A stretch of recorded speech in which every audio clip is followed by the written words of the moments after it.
नमस्कार, मैं हूं आशीष कुमार सिंह और आप देख रहे हैं यूपी कनेक्ट।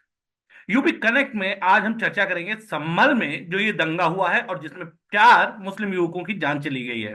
इस अहम मुद्दे पर चर्चा करने के लिए हमारे साथ मौजूद हैं लखनऊ से वरिष्ठ पत्रकार राजीव श्रीवास्तव। राजीव, जिस तरीके से आप संभल की इस पूरी घटना को देख रहे होंगे, उससे पहले थोड़ा सा मैं दर्शकों को बता देता हूं इसके बारे में कि देखिए, संभल में जो ये सब कुछ हो रहा है, ये सब बहुत ज्यादा योजनाबद्ध तरीके से किया जा रहा है और कायदे से मुसलमानों को उकसाकर इस घटना को अंजाम दिया गया है।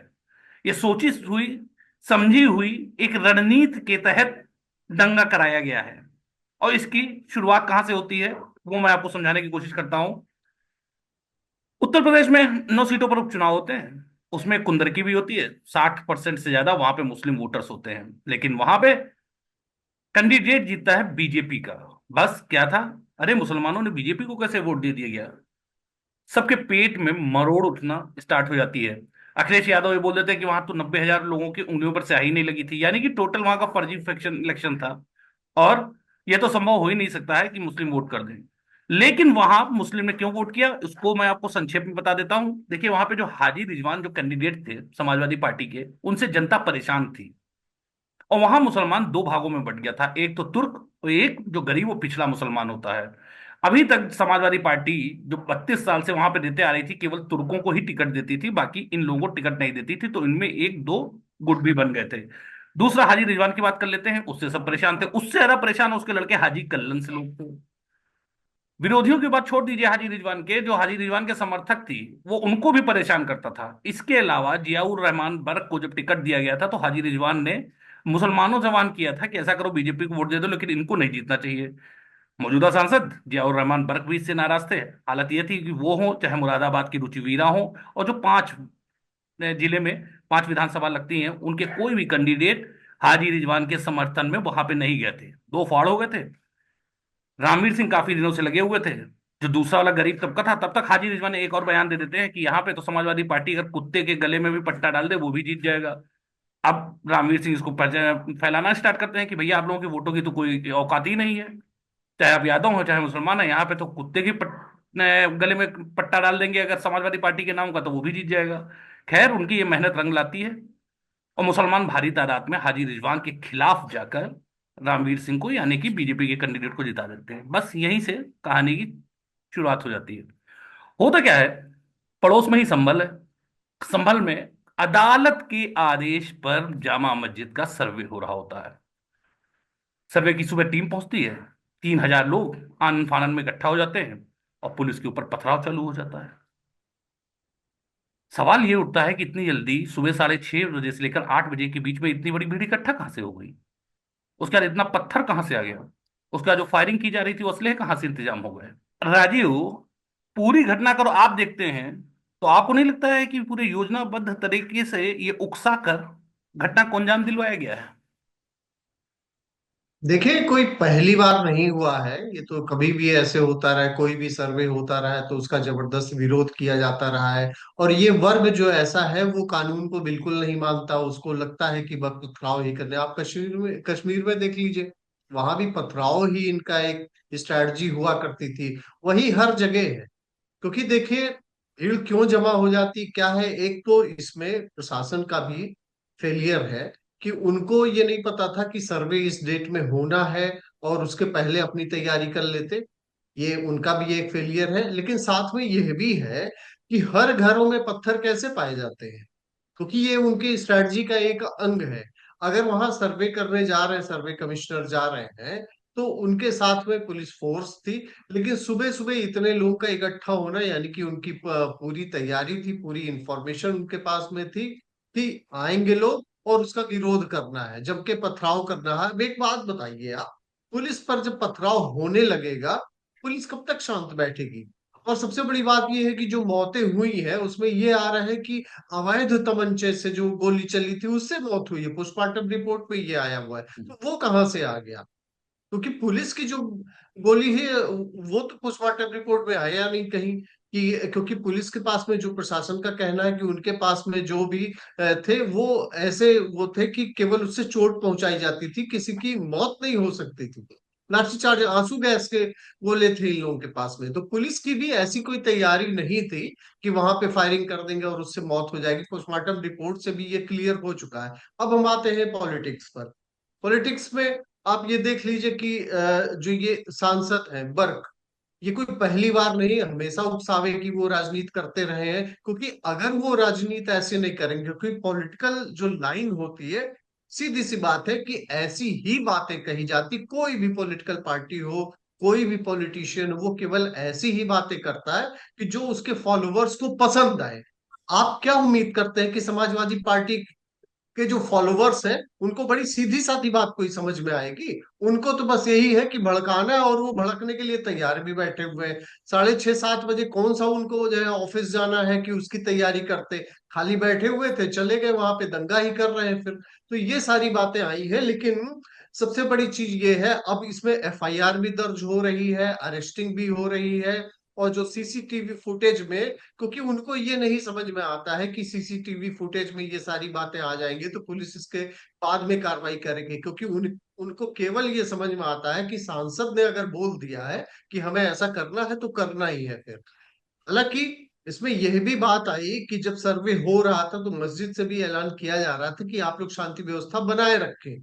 लेकिन वो बातें ना मान के जो भड़काऊ बातें थी, कि जो पर्सपेक्टिव था ऐसा जो उनके समझ में आना था, उसको उन्होंने फॉलो कर लिया। और राजीव, हैरत की बात यह है कि देखिए, इसमें एफआईआर तो मौजूदा सांसद जियाउर रहमान बर्क और सदर जो संभल के विधायक हैं उनके खिलाफ भी दर्ज की गई है, जो समाजवादी पार्टी से हैं। तो कहीं ना कहीं प्रशासन ये मानकर चल रहा है कि अगर उकसावे की कार्रवाई न की गई होती, और या इसको योजनाबद्ध तरीके से न किया गया होता, तो इतनी सुबह सुबह इतनी भीड़, और हमला 3 तरफों से हुआ है। मस्जिद के पड़ोस में संकरी गलियां हैं, वहां पे 3 तरफ से हमला हुआ है, इसीलिए जो उसमें 4 लोग मरे हैं, पुलिस का यही कहना है कि जो मारे गए लोग हैं वो आपसी ही क्रॉस फायरिंग में मारे गए हैं, जो नहीं बच पाए हैं। सबसे बड़ी बात यह हैरत की बात है कि आप वहां पे देखना होगा कि किस तरीके से कुंदरकी का रिजल्ट आने के बाद में ये लोग परेशान होते हैं, और इनको ये लगता है कि अब ये जो मैसेज अगर कहीं से धोखे से मुसलमान दे दे रहा है, अगर यही ट्रेडिशन धीरे धीरे अपना लिया तो इन लोगों के तो पॉलिटिक्स के लिए बड़ा मुश्किल हो जाएगी। तो उस चीज से परेशान होकर ही इन लोगों ने योजनाबद्ध तरीके से, जैसा कि अभी तक स्थितियां देखकर, वहां के लोगों से बात कर कर और प्रशासनिक अधिकारियों से जो हम लोगों की चर्चा हुई है, उससे ये लग रहा है कि सीधे सीधे कि हिंदू मुस्लिम जो भी थोड़ा सा एक एकता बन रही थी, या लोगों में एक दूसरे को एडजस्ट करने की भावना पनप रही थी, उस चीज को एकदम जड़ से खत्म करने के लिए ये सारी कार्रवाई की गई। हालत ये रही है कि पथराव तो भयंकर हुआ ही है, प्रशासन की भी माने और लोगों की और प्रत्यक्षदर्शियों की माने, कि मुसलमानों की इस मस्जिद पर देखिए, ना तो कोई हिंदू अटैक करने गया था, ना ही कोई उसे तोड़ने गया था। एक सिंपल सा अदालती आदेश था, उसको सम्मन जारी कराने गए थे। हालत ये रही कि उपद्रवियों ने फेंके फेंके मस्जिद पर भी पत्थरबाजी कर दी भयंकर। देखिए, बड़ी इंटरेस्टिंग है कि अखिलेश यादव का स्टेटमेंट आप सुन लीजिए। अखिलेश यादव कहते हैं कि जब एक दिन सर्वे हो चुका था तो दोबारा जाने की जरूरत क्या थी। ऐसा नहीं कि अखिलेश यादव कुछ जानते नहीं है, कुछ पढ़े लिखे नहीं है। वो ऐसा स्टेटमेंट जानबूझ के देते हैं। उनको भी पता है कि ये कोर्ट के आदेश पर सर्वे हो रहा था। और जो स्टेटमेंट आए हैं विष्णु शंकर जैन के भी आए हैं, तो उन्होंने साफ कहा है कि जब ये सर्वे पहले दिन हुआ, उसके बाद में चूंकि वहां नमाज का टाइम हो गया था, तो जब मुस्लिम पक्ष है उसने उनसे निवेदन किया कि बाद में फिर सर्वे हो जाएगा, तो इसके लिए ये लोग वापस चले आए।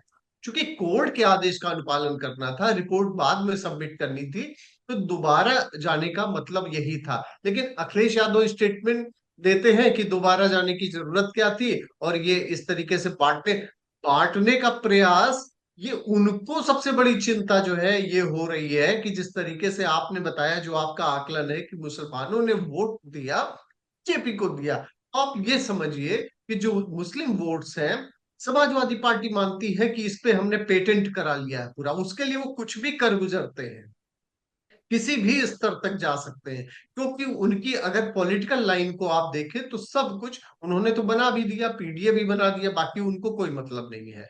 तो लेकिन अगर वही खिसकता नजर आ रहा है तो जाहिर सी बात है कि तिलमिलाहट होगी। और ये जैसे बर्क है, उनके बेटे के खिलाफ भी जो है एफआईआर हो गई है। अब पुलिस अपनी कार्रवाई जब कर रही है, तो आप देखिएगा लखनऊ में भी इसी तरीके से जब दंगा किया गया था और उसके बाद में जब कार्रवाई होने लगी थी तो ये भाग रहे थे, और उसमें जो वसूली थी वो इन्हीं लोगों से किया जाने लगा था। तो ये जो सरकार है, योगी सरकार जो है, ये तो छोड़ने वाली नहीं है। लेकिन सबसे बड़ी जो चिंता की बात है कि जो समाज के लोगों को जिसको भड़काया जा रहा है, जब तक उनका एजुकेशन लेवल हाई नहीं होगा, उनको समझ में नहीं आएगा कि आखिर उनके फेवर में कौन है।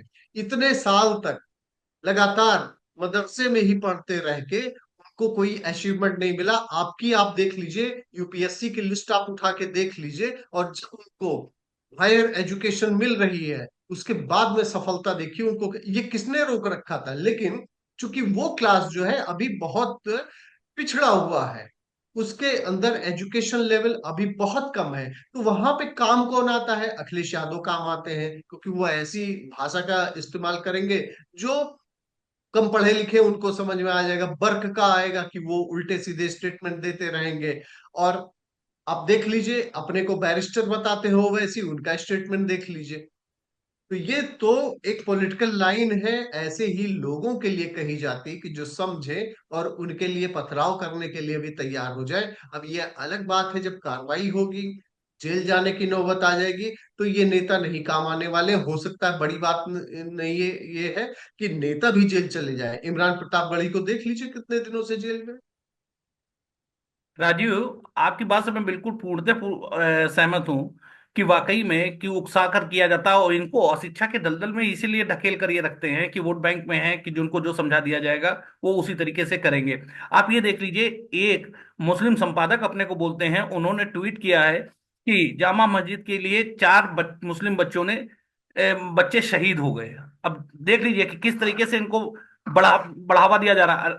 इसके अलावा आप अखिलेश यादव, शिवपाल यादव, रामगोपाल यादव के ट्वीट देख लीजिए कि अपने कौम के लिए अपनी जान गंवा दी। मतलब ऐसा लिख रहे हैं कि जैसे ही बच्चों ने शहीद हो गए हो, देशभक्ति के लिए कोई बहुत बड़ा काम कर दिया हो। अरे भाई, आपकी जामा मस्जिद थी, वहां पे एक सर्वे हो रहा था, ना तो उस पर किसी ने अटैक किया था, ना कुछ कर रहे थे। अदालत, वो भी अदालत के आदेश से सर्वे हो रहा था। उसमें ऐसी कौन सी बात। और खुद खुद आप इतना नाराज होगा कि अपनी ही मस्जिद पर पथराव कर दिए। किसी दूसरे की बात तो छोड़ दीजिए, आप अपनी ही मस्जिद को क्षति पहुंचा रहे हैं, ये आपको नजर दिखाई में नहीं पड़ रहा है। लेकिन देखिए, सवाल ये इनके उठता समझ है में यही आता है। लेकिन सवाल ये राजू यहाँ पे फिर एक बार उठता आता है, जैसे कभी बीजेपी के लोग ऊपर ये लोग उंगली उठाते थे कि भैया देख लो, यहाँ पे तो जय श्री राम का नारा लगवाते हो, बाबरी मस्जिद के राम मंदिर के आंदोलन में ले जाते हो बच्चों को, गरीब लोगों के बच्चों को, अपने नेताओं के बच्चे विदेश में पढ़ते हैं। आज सवाल पूरी सोशल मीडिया में ये भी तैर रहा है, जो उठना भी चाहिए था, कि आखिर अखिलेश यादव, राम शिवपाल, राम गोपाल यादव, जियाउर रहमान पर, मौजूदा जो सदर विधायक हैं, या कितने मुसलमानों के बड़े जो मुसलमान हैं या बड़े नेता हैं या जो पैसे वाले हैं, उनके कितने बच्चे पत्थर लेकर इस भीड़ में खड़े हुए थे? क्या इनमें से किसी का भी एक बच्चा पत्थर लेकर खड़ा हुआ था? नहीं खड़ा हुआ था। खड़ा कौन हुआ था? वही जो एक तबका इनका शिक्षित है, मानने को तैयार नहीं, जिसको ये लोग भड़का सकते हैं। चलिए, आज नहीं तो कल तो समझ में आएगा ही धीरे धीरे कि होता क्या है। लेकिन लंबा टाइम लगेगा, क्योंकि एक अशिक्षक का जो समस्या है, खासतौर से मुस्लिम वर्ग में, उसकी वजह से आने वाले समय में इतनी आसानी से तो नहीं लगता है कि ये समस्या दूर होगी। लेकिन एक बात तो जरूर है कि धीरे धीरे लोगों के अंदर एक बात की तो जागरूकता आएगी कि आखिर, या इनसे सवाल तो ये पूछा जाना चाहिए कि जो आज उनके बच्चों को शहीद का दर्जा दे रहे हैं, चाहे वो मुस्लिम संपादक हों, या मुस्लिम के बड़े नेता हों, या मुस्लिमों के बड़े हमदर्द हों, या फिर जितने भी पॉलिटिकल पार्टीज हैं, चाहे वो राहुल गांधी हों, या फिर हम समाजवादी पार्टी अखिलेश अखिलेश यादव की बात कर लें, कि ठीक है, इस भीड़ में किसी भी नेता, किसी भी विधायक, या किसी भी पैसे वाले का बच्चा क्यों पत्थर लेकर हाथ में नजर नहीं आता है। राजू, चर्चा में हिस्सा लेने के लिए बहुत बहुत धन्यवाद।